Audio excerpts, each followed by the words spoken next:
అందరికీ నమస్కారము. నా పేరు లక్ష్మి. మిస్ శాడిస్ట్ 4వ భాగము. రచయిత వేదశ్విని గారు. దేవ్, టైమొచ్చినప్పుడు నీకే అన్ని నిజాలు తెలుస్తాయి. నన్ను పూర్తిగా నువ్వు నమ్మొచ్చు. నేను మానసునికి చాలా కావాల్సిన మనిషిని. నేను ముందుగా మానసుని గురించి పూర్తి ఇన్ఫర్మేషన్ తెలుసుకోవాలని అనుకుంటున్నాను అని అంటాడు వీర్. అప్పుడు దేవ్, నేను మిమ్మల్ని పూర్తిగా నమ్ముతున్నాను. ఎందుకంటే మీ మాటలో నిజాయితీ, స్పష్టత కొట్టొచ్చినట్లు కనిపిస్తుంది అని అంటాడు. అప్పుడు వీర్, అయితే ఒకటి చెప్పు దేవ్, అసలు మానస్వినితో నీకు ఎన్ని రోజుల నుండి పరిచయం అని అంటూ ఉంటే, అప్పుడు దేవ్, అసలు మానస్విని గారితో కొంచెం గూడా పరిచయమే లేదు. ఒక్కసారి కూడా మానస్విని గారితో నేను మాట్లాడడం లేదు. నిత్య ఒక అనాథ. రాధాకృష్ణ గారు నిత్యను అడాప్ట్ చేసుకొని ఆమె బాగోగులు చూసుకున్నారు. నిత్యను నాకిచ్చి పెళ్లి చేశారు. మా పెళ్ళై 3 సంవత్సరాలవుతుంది. కానీ మానసుని ఒక్కసారి కూడా నాతో డైరెక్ట్‌గా మాట్లాడలేదు. అయినా తను ఎవరితో మాట్లాడటం వీర్ గారు అతి కష్టం మీద ఆఫీస్‌లో ఒకటో, రెండో మాటలు మాట్లాడుతుంది అంతే. తన కాన్సంట్రేషన్ అంతా వర్క్ పైనే ఉంటుంది. ఒక్క నిత్యతో మాత్రం కొంచెం నార్మల్‌గా మాట్లాడుతుంది. ఈ విషయం గురించి నిత్యను నేను అడిగితే, నిత్యకి కూడా అసలు మానసుని ఎందుకు అలా ఉంటుందో తెలీదు అని, తనకి ఏదో సైకలాజికల్‌గా ప్రాబ్లమ్స్ ఉన్నాయని మాత్రమే తెలుసు అని చెప్పింది. నిత్య అని అంటూ ఉంటాడు దేవ్. దేవ్ మాటలకు విరాన్ష్ ఆశ్చర్యపోతూ తన మనసులో అయితే దేవ్‌కి మానస్విని గురించి ఏ విషయమూ తెలీదన్నమాట. అయితే ఎవరిని అడిగినా లాభం లేదు. అసలు తనకేం జరిగిందో స్వయంగా నేనే మెల్లగా తెలుసుకోవాలి. నేను ఎవరో ఒకరికి తెలియకూడదు అని నిర్ణయించుకున్నాడు. వీర్ దేవ్‌తో, నువ్వు నాకు హెల్ప్ చెయ్యాలి. మానస్విని విషయంలో నా మీద నమ్మకముంచు. నేను మానస్విని బాధను తగ్గించడానికి మాత్రమే ఇక్కడికి వచ్చాను అని అంటాడు వీరన్ చక్రవర్తి.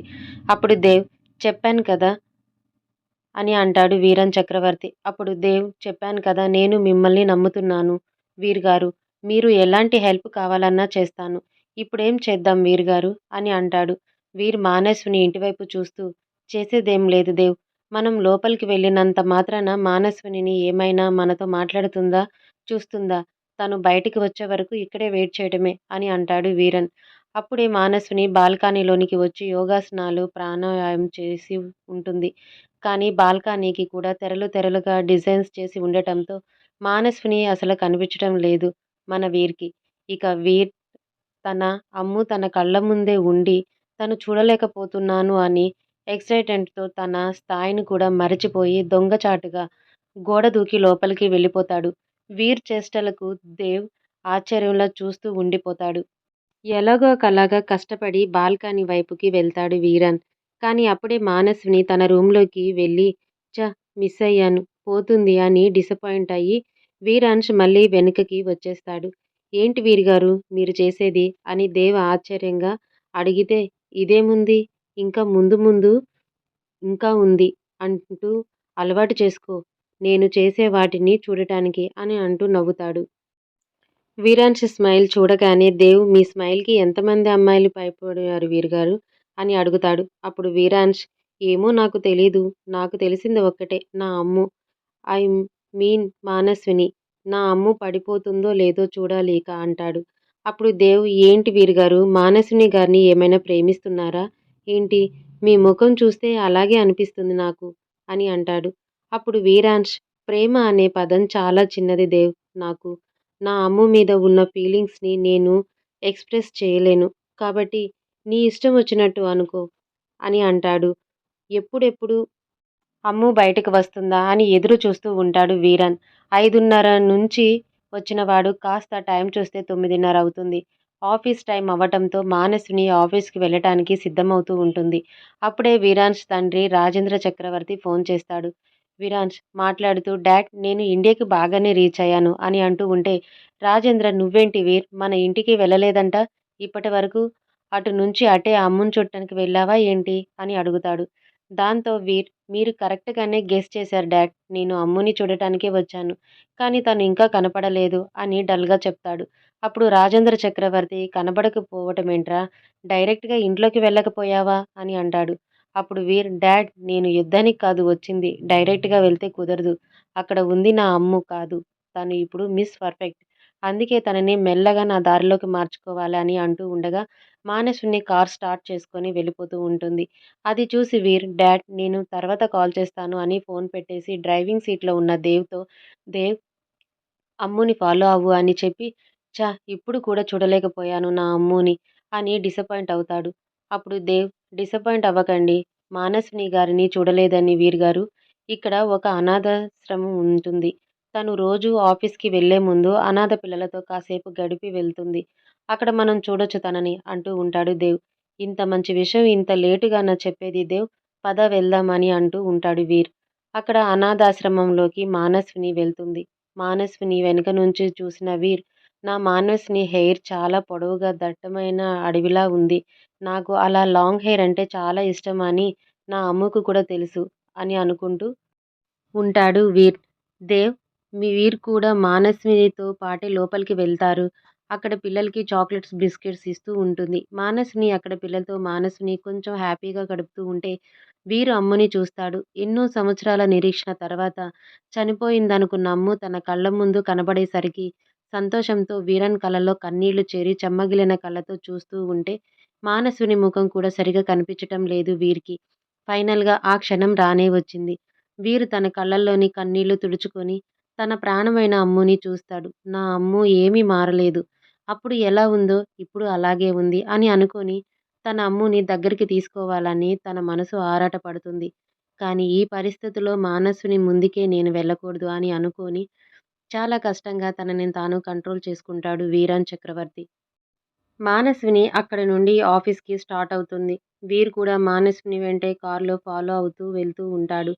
తనని ఇంకా చూడాలే అనిపిస్తుంది వీర్‌కి. మానస్విని కారులో స్క్రీన్ ఆన్ చేసి లేటెస్ట్ న్యూస్ వింటూ డ్రైవ్ చేస్తూ ఉంటుంది. అప్పుడే న్యూస్‌లో ఒక బాలికపై గుర్తు తెలియని యువకుల అత్యాచారం, చికిత్స పొందుతూ బాలిక మృతి అని రావటంతో ఒక్కసారిగా మానసునికి తన గతం కళ్ళ ముందుకు వచ్చి బాడీ అంతా చెమటలు పట్టాయి. భయపడిపోతూ ఉంటే కారు అదుపు తప్పుతుంది. కారు వెళ్లి డివైడర్‌కి గుద్దేస్తుంది. సీట్ బెల్ట్ ఉండటం వల్ల మానస్వినికి తల స్టీరింగ్‌కి తగిలి గాయమై స్పృహ తప్పి పడిపోతుంది. ఆ సంఘటన చూసిన వీర్‌పై ప్రాణాలు పైనే పోయాయి. వీర్ కళ్ళ క్రింద భూమి ఒక్కసారిగా కంపించినట్టయిపోయింది. దేవ్ కూడా ఒక్కసారిగా షాక్‌కి గురవుతాడు. మానస్వినికి యాక్సిడెంట్ అయ్యిందని. వీర్ తన అమ్ముని చూసిన ఫస్ట్ క్షణమే ఆఖరి క్షణం కానుందా? తన అమ్ముని బ్రతికించుకోగలడా వీర్? అమ్ముకి దగ్గరవ్వటానికి వీర్ ఎలాంటి ప్రయత్నాలు చేయబోతున్నాడు? మానసునికి జరిగిన ఆ యాక్సిడెంట్ చూసిన వీర్ ప్రపంచం ఒక్కసారిగా తలకిందలవుతుంది. తన అమ్ముకి ఏమైందో అని కంగారుగా కారు దిగి పరిగెత్తుకుంటూ వెళ్లి మానసుని కార్ డోర్ ఓపెన్ చేస్తాడు. వీర్ మానసుని సీటు బెల్ట్ తీసి కింద పడిపోతూ ఉన్న మానస్విని వీర్ తన చేతులతో పట్టుకొని అమ్ము, అమ్ము అని అంటూ కంగారు పడుతూ అమ్ము స్పృహలో లేదని దేవ్ వెంటనే కార్ స్టార్ట్ చెయ్ అని అమ్ముని తన చేతుల్లో ఎత్తుకొని కారులో హాస్పిటల్‌కి తీసుకెళ్తూ ఉంటాడు వీర్. దారి మధ్యలో మానస్విని స్పృహలో లేకపోయినా వీర్ అలా తనను ముట్టుకోవటంతో ఎవరో తనని తాకుతున్నారని ఫీలవుతూ ప్లీజ్ నన్ను వదిలేయండి. నాకు చాలా నొప్పిగా ఉంది అని అంటూ చాలా భయపడిపోతూ, ఏడుస్తూ ఉంటుంది. దాంతో వీర్ అమ్ము ఏంటి ఇలా ప్రవర్తిస్తుంది? అని అమ్ము ఏం భయపడకు. నేను నీ వీరాన్ని అంటూ అమ్ముని మనస్ఫూర్తిగా తన గుండెలకు హత్తుకుంటాడు. అంతవరకు భయపడుతున్న మానస్విని కూడా వీర్ స్పర్శని గుర్తించి కొంచెం శాంతిస్తుంది. వీర్ అమ్మను ఎప్పుడెప్పుడు తన గుండెలకి హత్తుకోవాలా అని ఎదురు చూసిన క్షణం వచ్చింది కానీ, ఈ పరిస్థితిలో ఉంటుందని ఊహించలేదు. వీర్ మానస్విని కళ్ళు తెరవకపోవటంతో దేవ్ గో ఫాస్ట్ అని అరుస్తూ ఉంటే, దేవ్ కార్ స్పీడ్‌గా డ్రైవింగ్ చేస్తూ టెన్షన్ పడకండి వీర్ గారు. మానస్విని గారికి ఏమీ కాదు అని అంటూ ఉన్నాడు. హాస్పిటల్ రాగానే వీర్ తన అమ్ముని తన చేతులతో ఎత్తుకొని లోపలికి పరిగెడుతూ డాక్టర్, డాక్టర్ అని అరుస్తూ నా అమ్ముకి ఏం కాకూడదు అంటూ కంగారు పడుతూ హాస్పిటల్ అంతా ఒకటి చేస్తున్నాడు. డాక్టర్స్ వెంటనే మానస్వినికి ట్రీట్మెంట్ స్టార్ట్ చేశారు. మానస్విని మాత్రం వీర్ చెయ్యి వదలటం లేదు. వీర్ కూడా అమ్ముని వదిలి ఒక్క క్షణం కూడా దూరంగా ఉండలేకపోతున్నాడు. డాక్టర్ ఏం పర్వాలేదు. చిన్న దెబ్బే. సీట్ బెల్ట్ పెట్టుకోవటం వల్ల పెద్ద ప్రమాదమే తప్పింది అని అంటూ మానస్వినికి తగిలిన దెబ్బకి కట్టుకడుతూ ఈవిడ నీకేమవుతుంది? మీ మిసెస్సా? అని అంటాడు డాక్టర్. అప్పుడు వీర్ తను నా ప్రాణం అని చెప్తాడు. డాక్టర్ ఇంకొక అరగంటలో స్పృహ వస్తుంది. ఇంటికి తీసుకువెళ్ళవచ్చు అని చెప్పి అక్కడి నుండి వెళ్ళిపోతాడు. వీర్ మానస్వినికి ప్రమాదం లేదని సంతోషంతో మళ్ళీ ఈ ఛాన్స్ వస్తుందో రాదో అని మానస్విని గట్టిగా హగ్ చేసుకు తన మనసుని శాంతపరుచుకుంటూ ఉంటాడు. అప్పటికే దేవ్ నిత్యకి ఫోన్ చేసి విషయం చెప్పటంతో నిత్య టెన్షన్‌గా హాస్పిటల్‌కి బయలుదేరుతుంది. నిత్య దేవ్ దగ్గరికి వచ్చి చాలా కంగారుగా ఇప్పుడు మానస్వినికి ఎలా ఉంది? తను బాగానే ఉంది కదా దేవ్ అని అడుగుతుంది. అప్పుడు దేవ్ నువ్వు ముందు టెన్షన్ పడకు. ఇలా ప్రెగ్నెన్సీలో అంత టెన్షన్ పడటం మంచిది కాదు. మానస్విని గారికి ఏం కాలేదు అంటాడు. నిత్యకి 4వ నెల ప్రెగ్నెన్సీ. నిత్య కొంచెం ఊపిరి తీసుకొని మానస్విని చూడాలని లోపలికి వెళ్తుంది. వీర్ మానస్విని గట్టిగా హగ్ చేసుకొని ఆమె నుదుటిపైన ముద్దు పెట్టుకుంటూ ఉంటాడు.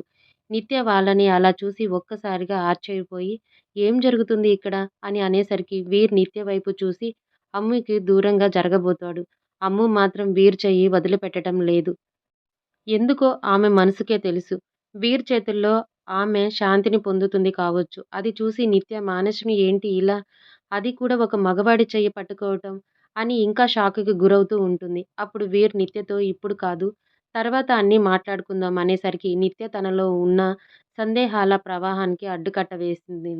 కొంచెం సేపటికి మానస్వినికి కొంచెం కొంచెంగా స్పృహ రావటంతో వీర్ అక్కడి నుండి బయటకు వెళ్తాడు.